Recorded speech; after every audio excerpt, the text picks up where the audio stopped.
Magical golden Apple tree. बहुत दूर शिमलापुर नाम के गांव में एक आदमी रहता था। उसका नाम साकित। साकित का बेटा भी था। उसके बेटे का नाम टिंकू। टिंकू की माँ उसके बचपन में ही गुजर गई थी, तो वो अपने पिता के साथ रहने लगा। साकित बहुत गरीब था। वो और उसका बेटा टिंकू दोनों किराए के एक घर में रहते थे। साकित के अनपढ़ होने के कारण उसके पास कोई अच्छी नौकरी नहीं थी, तो वो अपने बेटे का पेट पालने के लिए पूरा दिन भारी भारी बस्ते ढोता और मेहनत करके पैसे कमाता। वहीं उस गांव में करोड़ी सेठ नाम का एक बहुत ही अमीर और लालची धनवान रहता था। वो करोड़ी सेठ गांव के लोगों से उनकी कीमती चीजें लेकर उन्हें बहुत ज्यादा ब्याज पर पैसे देता था। एक दिन साकित का बेटा टिंकू अपने घर में खेल रहा होता है, तो वहीं पर अचानक वो जमीन पर गिर जाता है।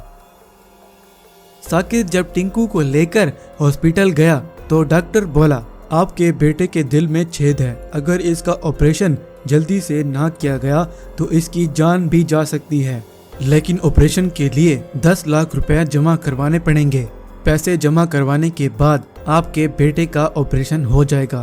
डॉक्टर की बात सुनकर साकित बोला, ठीक है डॉक्टर साहब, मैं कुछ न कुछ करके 10 लाख आज ही जमा करवा दूंगा।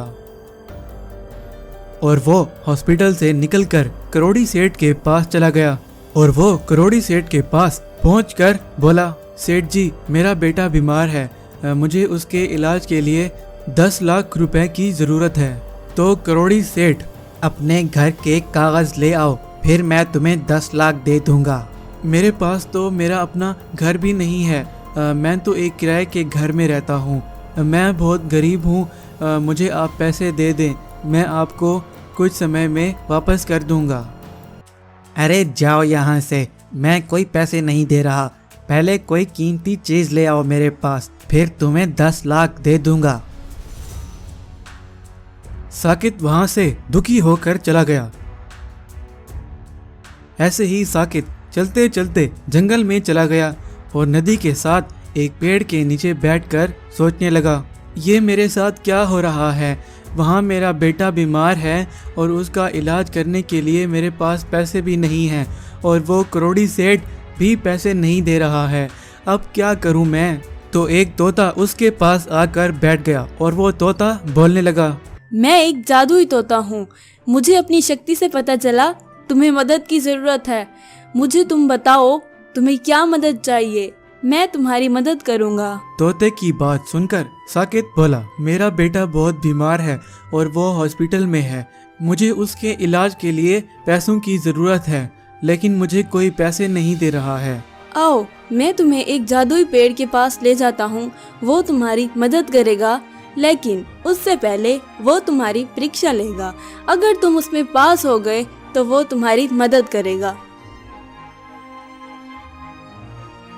तो वो जादुई तोता साकित को उस जादुई सेब के पेड़ के पास ले गया। तो उस पेड़ पर बहुत सारे सोने के सेब थे। वहाँ कुछ सेब छोटे तो कुछ सेब बड़े थे। तो वो पेड़ बोलने लग गया और वो पेड़ बोला, बताओ मुझे तुम यहाँ क्यों आए हो। तो साकित ने उस जादुई पेड़ को सारी बात बताई।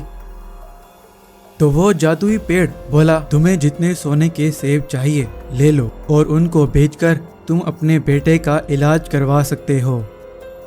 साकित ने उस पेड़ से एक ही छोटा सा सोने का सेब तोड़ा और ये देखकर वो पेड़ बोला, ये तुम्हारी एक परीक्षा थी, तुमने सिर्फ वही सोने का सेब तोड़ा जितने की तुम्हें जरूरत थी।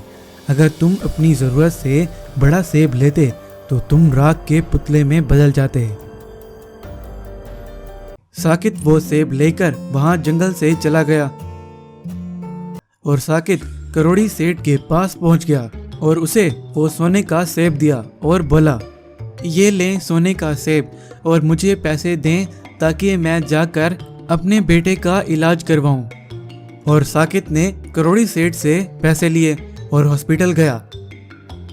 तो साकित के जाने के बाद करोड़ी सेठ सोचने लगा, ये साकित तो इतना गरीब था, तो ये सोने का सेब कहाँ से ले आया, इसका पता करना पड़ेगा, अब इसका पीछा करना पड़ेगा। उसने अपने बेटे का इलाज करवा लिया और उसका बेटा ठीक हो गया।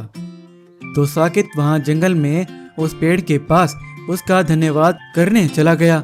वहीं करोड़ी सेठ भी साकित का पीछा कर रहा था और उस करोड़ी सेठ ने वो जगह देख ली। जब साकित वहां से गया तो करोड़ी सेठ वहां उस पेड़ के पास पहुंच गया।